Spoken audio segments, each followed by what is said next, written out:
Hello friends. हमारी वैज्ञानिक दृष्टिकोण पर ये जो क्लास है उसकी ये दूसरा दिन है। ये दूसरी क्लास है। हम चर्चा कर रहे हैं इस क्लास के अंदर वैज्ञानिक दृष्टिकोण की। वैज्ञानिक दृष्टिकोण अ, मानव के विकास की कहानी की हम इसमें चर्चा कर रहे हैं कि कैसे मानव जो है जो पत्थर के औजारों का चक्का के पत्थर को रगड़ कर आग पैदा करने वाला जो प्राणी है, वो आज इस यात्रा पर आज की इस मंजिल पर पहुंचा है जहां पर वो इस प्रकार के गैजेट्स जो है वो यूज कर रहा है। हमने पिछली क्लास में देखा था कि मानव की जो यात्रा है, जो उसके अंदर इवोल्यूशनरी जो प्रोसेस है, तो ऑस्ट्रेलोपैथिकस से लेकर वो होमोसेपियंस तक पहुंचा। यानी कि 1.95 लाख साल पहले पृथ्वी के ऊपर जो है होमोसेपियंस आया।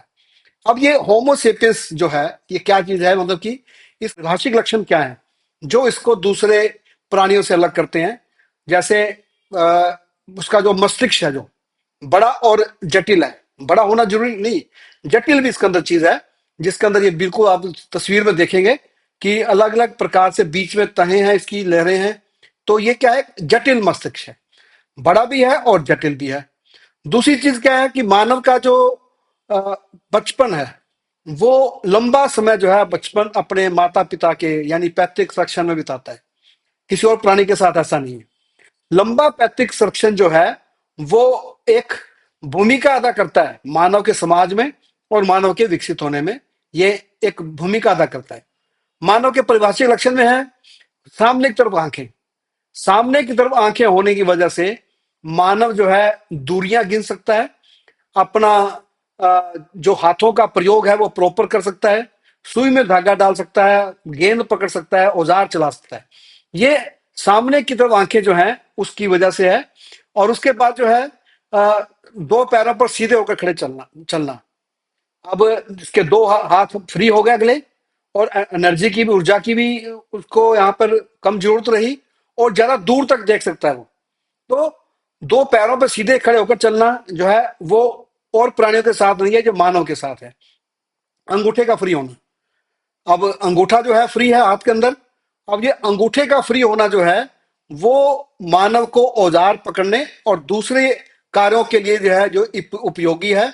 ये हाथ को ही जो है एक औजार के रूप में प्रयोग करता है मानव।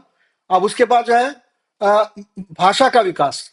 मानव जो है अपनी जीव तालु ओष्ठों का प्रयोग करते हुए विभिन्न ध्वनियां निकालने में सक्षम है। यह प्राकृतिक है। अब इसकी वजह से क्या है कि वो भाषा का विकास हो रहा है उसका। अब भाषा का विकास है, सीधे होकर चल रहा है, हाथ औजार के रूप में आ रहे हैं, आंखें जो है सामने हैं। तो ये मानव को जो है दूसरे प्राणियों से अलग करती है। मानव के अंदर अलग प्रकार की, दूसरे प्रकार की जो है काबिलियतें, योग्यताएं पैदा करती हैं। अब ये जो हमने चर्चा की है, ये जो हमारे चैनल के ऊपर जो पिछली वीडियो है, जो इसके पहला अंग है, आप उसमें देखें। उसके अंदर हम इसके ऊपर डिटेल में चर्चा की है। आज जो हम जिसके ऊपर हम स्ट्रेस करना चाह रहे हैं वो ये है कि मस्तिष्क और मन में क्या अंतर है। मस्तिष्क क्या चीज है और मन क्या चीज है, इन दोनों के अंदर हम अंतर देखना चाहते हैं। अगर आप देखें कि जो मस्तिष्क है, जो तो तस्वीर में दिखाया जा रहा है यहाँ पर, ये एक जैविक चीज है, बायोलॉजिकल है, बड़ा है, जटिल है, जिसकी हमने चर्चा पहले भी की थी। अब दूसरा है मन। मन का मतलब क्या है, यानी सोचने समझने वाला। मानव ने जो अपना नाम है होमोसेपियंस रखा है। होमोसेपियंस मैंने सोचने समझने वाला, बुद्धि का प्रयोग करने वाला प्राणी। तो मस्तिष्क और मन में क्या फर्क हुआ है? मस्तिष्क जो है वो एक जैविक चीज है, जैसे हार्डवेयर। और जो मन है ये क्या है, ये सोचने समझने की प्रक्रिया है, यानी कि ये एक सॉफ्टवेयर है। तो ये उस रूप में है। अब अब इनके अंदर आप और अंतर देखें तो मन क्या है, एक अर्थ बनाने वाला अंग है। यानी कि जो अपने आसपास की जो घटनाएं हैं जो वो देख रहा है उनको एक मतलब देता है, उसका एक अर्थ देता है। यानी जो बिखरी हुई या अधूरी घटनाएं हैं ये उनको जोड़कर एक रूप देता है जो हमें समझ में आए, तर्क संगत लगे हमारे को। ये दिमाग, मन का काम है। ये मन जो है हर चीज का मतलब निकालता है, हर चीज का जो है एक मीनिंग देता है। जो इसी रूप में क्या आगे क्या है, ये जो कोई भी जानकारी है उससे उसकी व्याख्या करता है, और उस जानकारी को ही हम पूरा मान लेता है। एक विशेषता है इसकी मन की। यानी जो भी कोई जानकारी हमारे पास है, हम कभी नहीं ये चीज को देखते कि जानकारी पूरी है या अधूरी है, लेकिन हम उसको क्या करते हैं, हम उसको पूरा मान लेते हैं, जानकारी को पूरा मान लेते हैं। इसीलिए मानव जो है दूसरे प्राणियों की अपेक्षा अहंकारी है। और कोई प्राणी जो है अहंकारी नहीं है, मानव जो है अहंकारी प्राणी है। अब वो अपनी अज्ञानता को नजरअंदाज कर देता है। मानव जो है, जो कुछ भी अज्ञान है उसको नहीं पता, उसको नजरअंदाज करके जो भी कुछ के पास जानकारी है उसको पूरा मान लेता है। ये मानव के मन का काम है। मानव का मन जो है इस प्रकार से कार्य करता है। अब जो मन है इसके दो भाग हैं, चेतन और अवचेतन। अब इसको थोड़ा समझने की जरूरत है कि चेतन क्या चीज है और अवचेतन क्या चीज है। अब चेतन के अंदर आप लेकर लगाओ ज्ञान इंद्रियां। ज्ञान इंद्रियां मतलब जिनसे हमारे को ज्ञान प्राप्त होता है, जो हमें वर्तमान में रखती हैं। जो ज्ञानेंद्रियों से ज्ञान है वो हमारे को वर्तमान से प्राप्त होता है, कानों द्वारा, आंखों द्वारा, त्वचा द्वारा जो हम टेम्परेचर देख रहे हैं, जीभ से हम जो टेस्ट कर रहे हैं, ये सारा क्या है, ये वर्तमान का है।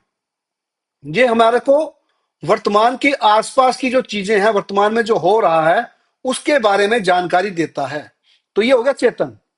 लेकिन ये जो जानकारियां हैं जो भी हैं, ये हमारे मस्तिष्क की एक विशेषता है कि वो कुछ जानकारी जो भी प्राप्त होती हैं वो यादाश्त के रूप में वहां रहती हैं। अब यादाश्त में हमारे क्या है, हमारे पास यादाश्त में बहुत सारी चीजें हैं। उसके अंदर विभिन्न प्रकार की तस्वीरें हैं, उसके अंदर हमारे पास अनुभव हैं हमारे, उसके अंदर हमारे पास कहानियां हैं, हमारी कल्पनाएं हैं, हमारे डर हैं। ये सारे क्या है, यादाश्त के अंदर हैं। ये क्या है, अवचेतन मन। यानी कि आप इसको ये मान के चलो कि चेतन मन तो होगा ज्ञानेंद्रिय जो वर्तमान के अंदर है। अवचेतन मन जो है वो हमारे पास सूचना का भंडार है, जो हमारे दिमाग के अंदर है, अ, जो लगातार इकट्ठा होता रहता है दिमाग के अंदर, अवचेतन मन के अंदर। यानी कि जो मन का एक हिस्सा, जो सूचना जो जिसने भंडारित किया हुआ है, वो अवचेतन मन। और जो हमारे को वर्तमान में रख रहा है, वर्तमान की सूचनाएं दे रहा है, वो क्या हो गया, चेतन मन। जन्म लेने के साथ ही, यानी कि जब नवजात शिशु जन्म लेता है, जन्म लेने के साथ ही चेतन और अवचेतन मन का कार्य शुरू हो जाता है। दोनों ये कार्य करना शुरू कर देते हैं, लगातार लगातार ये काम चलता रहता है। अब ये जो चेतन मन है, इसमें जो है मानसिक गतिविधि चलनी है, सोचने समझने की जो प्रक्रिया चलनी है, उस पर ध्यान की जरूरत पड़ती है। उस पर ध्यान की, जो चेतन मन क्या है, ये चंचल होता है। चंचल भी होता है, ये आलसी भी होता है। आपको ये भी कहता है कि चलो छोड़ इस काम को, अब क्या करना है इसको। ये भटकता भी है, इधर से उधर ले जाता है, चंचल मन की तरह। तो इसमें क्या है कि जो मानसिक गतिविधि है, जो आ, सोचने समझने की प्रक्रिया है, उसको ध्यान देने की जरूरत पड़ती है। इसमें जटिल गणनाएं भी होती हैं, जटिल गणनाएं भी होती हैं। अब इसमें क्या है, व्यक्ति का जो ध्यान है, या जो उसका जो हम कह रहे हैं उसका जो चंचल मन है, वो व्यक्ति के अनुभव के अनुसार, व्यक्ति की पसंद, उसके चुनाव, उसके ऊपर के आधार पर निर्भर होता है। जो उसको पसंद है वो ध्यान वहां लगाता है, वो सिलेक्शन करता है किस तरफ ध्यान लगाना है, किधर नहीं। ये सारा कुछ उसके अनुभव के आधार पर होता है। अब जो चेतन मन है, उसको एकाग्र करने की जरूरत पड़ती है, वो भटकता है, चंचल है। इसलिए जो भी कोई चेतन मन के कार्य हैं, उसमें विश्वास, पसंद और निर्णय आदि सारे कार्य यही होते हैं कि किसको देखना है, चुनाव यही होगा, पसंद भी वही है, और विश्वास कम। यानी कि ये बताता है कि क्या सोचना है, ये कौन तय करता है, चेतन मन। क्या करना है, ये चेतन मन तय करता है। यानी निर्णय लेने का जो क्षमता है वो चेतन मन के अंदर होती है। चेतन मन जो है भटकता है, ये आलसी होता है, इधर से उधर जाता है।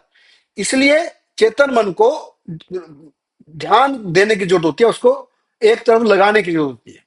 अब उसके बाद जो है दूसरा हिस्सा, जिसको हम कहते हैं चेतन मन। इसमें जो कार्य है वो अपने आप होते हैं, तेज होते हैं। यहाँ कोशिश कम या नहीं होती, ऐसा नहीं है यहाँ पर। यहाँ कोशिश करने की जरूरत नहीं है, यहाँ पे काम अपने आप होते रहते हैं। हम सोए हुए हैं, जाग रहे हैं, कुछ कर रहे हैं, अब चेतन मन अपना काम करता रहता है। इस पे कोई नियंत्रण नहीं है। यहाँ पर बहुत कुछ चल रहा होता है, ये अपने आप ही चलता रहता है। जो कुछ भी सूचना चेतन मन ने दी है अवचेतन मन को, ये वहां पर अपने आप कार्य करता रहता है। और ये जो सारी जो क्रिया है, ये इस प्रकार से जैसे प्रकृति में प्रक्रियाएं चलती है अपने आप। जो प्रकृति के अंदर जो प्रक्रियाएं हैं, ये अपने आप चलती रहती है। तो चेतन मन के अंदर जो प्रक्रियाएं अपने आप चलती रहती हैं। चेतन मन वर्तमान में होता है, लेकिन इसको ध्यान लगाना पड़ता है। इसकी प्रक्रियाएं अपने आप नहीं होती, इसमें चुनाव करना पड़ता है, पसंद के ऊपर डिपेंड है। अब जो अवचेतन मन है, इसमें जो भी कोई जानकारी होती है, उसमें वो अपने हिसाब से क्रिया करता रहता है, अपने हिसाब से लग रहता है। काम ये प्रकृति के अनुसार करता है, जैसे प्रकृति में अपने आप काम चलता है। लेकिन अवचेतन मन में जो कुछ चलता है, वो प्रकृति के अनुसार नहीं होता है, नेचुरल नहीं होता है।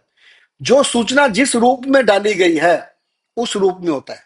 जैसे कई प्रकार के डर हैं जो मानव के अवचेतन मन में होते हैं, वो प्राकृतिक नहीं है, लेकिन मानव के दिमाग के अंदर रहते हैं, अवचेतन मन में रहते हैं। बहुत सारी सूचनाएं अधूरी हैं, लेकिन अवचेतन मन के अंदर है। अवचेतन मन उसी ढंग से उसका निर्णय निकालता है। तो प्रकृति के अनुसार नहीं है ये, लेकिन प्रकृति की तरह ये अपने आप लगातार कार्य करता रहता है। ये अगर नई सूचना आती है, तो नए सूचना के आधार पर ये अपने उत्तर का नवीनीकरण भी करता रहता है।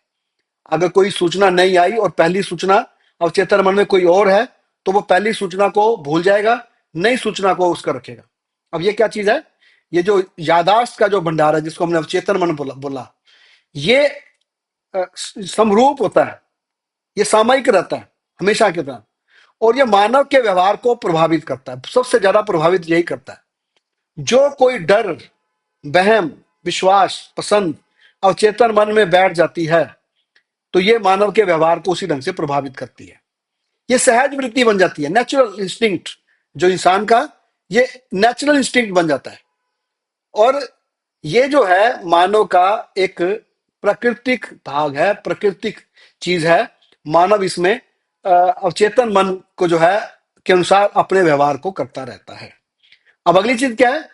जो चेतन मन है, वो उसके अंदर अवचेतन मन को बदलने की क्षमता होती है। चेतन मन अवचेतन मन को बदलने की क्षमता रखता है। अब जो अवचेतन चेतन मन के अंदर क्या क्षमता होगी, ये व्यक्ति की योग्यता के ऊपर डिपेंड करता है, व्यक्ति की सीमा है या उसके कार्य करने की क्षमता है। जैसे अवचेतन मन के अंदर जो दक्षताएं हैं, जो कुशलताएं हैं, जो भाषा है, जो विश्वास है, जो ज्ञान है, वो क्या करेगा? वो व्यक्ति की योग्यता को का निर्धारण करेगा, उसको एक सीमा देगा।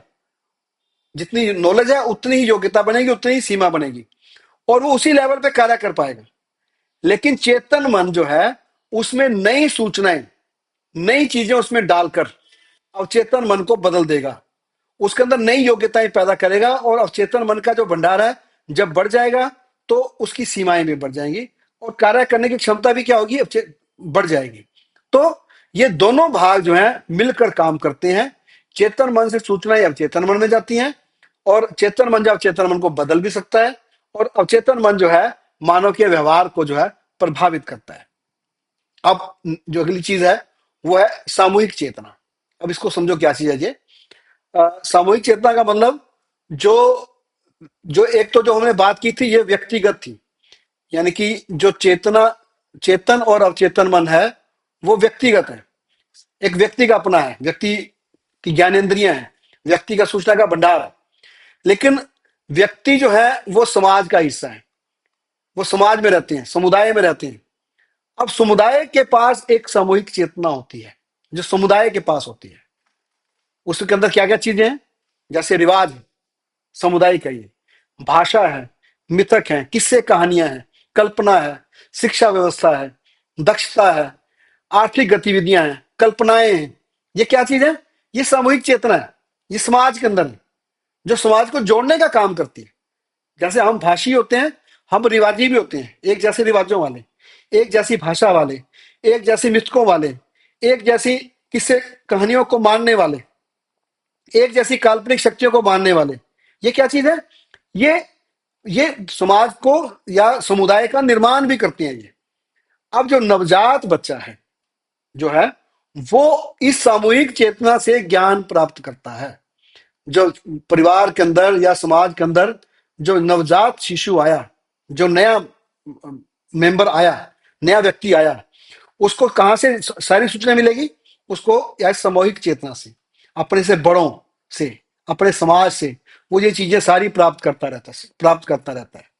और ये सारी जो सामूहिक चेतना है, कलेक्टिव जो हम कॉन्शियसनेस है, ये क्या कर रही है? ये नए व्यक्ति को ज्ञान देती रहती है। और जो नया ज्ञान समाज सीखता है या कोई व्यक्ति सीखता है, वो नया नॉलेज जो है वो इसका इसका बनता रहता है। ये चलता रहता है इस प्रकार से। तो एक होगी चेतन, एक हो गया अवचेतन, और एक होगी सामूहिक चेतना। सामूहिक चेतना समाज की सामूहिक चेतना है, जो समाज को आपस में बांध के रखती है, समाज को नियंत्रित भी करती है, समाज की गतिविधियों को चलाती है। जैसे आर्थिक गतिविधियां हैं, रिवाज हैं, भाषा के द्वारा हम एक दूसरे की बातों को समझते हैं। ये सारी क्या है? सामूहिक चेतना है। तो तीन हिस्से हो गए ये सामूहिक चेतना के। अब यहाँ पे जो अगली चीज हमें समझनी है वो है इंट्यूशन, अंतर्जनन और मिथ। ये क्या चीज है? अब पिछले मैंने बताया आपको कि जो मानव है वो अधूरी सूचना से भी, जो सूचना पूरी नहीं है, यानी कि इनकम्प्लीट इंफॉर्मेशन से भी वो व्याख्या करता है, वो उसको पूरा मान लेता है। जो इनकम्प्लीट नॉलेज है, इनकम्प्लीट इंफॉर्मेशन है, वो उसको कंप्लीट मान लेता है, उसको वो पूरी सूचना मानता है। ये मानव के दिमाग की विशेषता है, हमेशा से आई है। इसलिए मानव जो है, अगर उसके पास कोई सूचना नहीं भी है या कम सूचना है, तब भी उस यानी कि उसका जो चेतन मन है उसको सूचना नहीं दे रहा है, पहले से उसके भंडार में नहीं है, लेकिन उसके सामने कोई क्वेश्चन आया या कोई चीज आई, तो उसके अंदर से सूचना या उसकी व्याख्या निकलती है, उसका निर्णय निकलता है अंदर से। तो वो क्या है? इंट्यूशन है। हम कहते हैं ना कई बार, हमारे अंदर से या मन ये कह रहा है, मेरा दिल ये कह रहा है, जो मेरी आत्मा ये कह रही है, तो वो क्या चीज है? अंदर से व्याख्या हो रही है। हम इसको बोल रहे हैं इंट्यूशंस। ये बायस्ड होते हैं, कई बार बहुत ज्यादा बायस्ड होते हैं और अधिकतर बायस्ड होते हैं। बायस्ड का मतलब ये पूरी सूचना के बगैर होते हैं। कई बार ये ठीक भी होते हैं, कई बार ये ठीक नहीं भी होते हैं। तो अधिकतर समय ये ठीक नहीं होते हैं, लेकिन कई बार ठीक होते हैं। तो इंट्यूशन जो है, ये व्यक्ति मानव के दिमाग का काम है। अब इंट्यूशन जो है वो मिथकों को पैदा करती है। अब जैसे, अब इंट्यूशन है, हम कहते हैं कि मेरे अंदर से ये बात आ रही है, मेरे अंदर से जो है मेरी आत्मा की आवाज है। अब ये आत्मा क्या चीज है? ये यही इंट्यूशन है, ये दिमाग का काम है, अवचेतन मन का काम है कि जब सूचना नहीं भी है तब भी वो उसकी व्याख्या कर रहा है, तब भी वो उसको निर्णय निकाल रहा है, उसका कंक्लूजन निकाल रहा है, उसको वो आत्मा बोल रहा है। और ये जो आत्मा है, ये दिखाई नहीं दे रही, चेतन मन के पास नहीं है, पहले कभी देखा नहीं गया, जो ये बता रही है। इसलिए एक चीज आई कि मानव के शरीर में कोई चीज रहती है और वो समय समय पर जवाब देती है। और इसने एक चीज की व्याख्या करी, मृत्यु की, कि जब आत्मा निकल जाती है तो मृत्यु हो जाती है। तो एक आत्मा, एक चीज आई, एक मिथक का आधार बनता है आत्मा, कि आत्मा मानव के शरीर के अंदर है, जो मानव को गाइड करती है, और वो निकल जाती है तो मृत्यु होती है।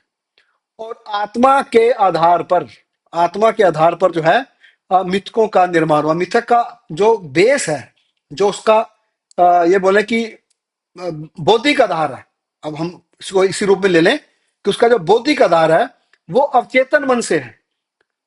पूरी सूचना के बगैर जब हम निर्णय निकालते हैं तो हम क्या कह रहे हैं कि ये हमारी आत्मा की आवाज है, और आत्मा से जो है आगे मिथक बने।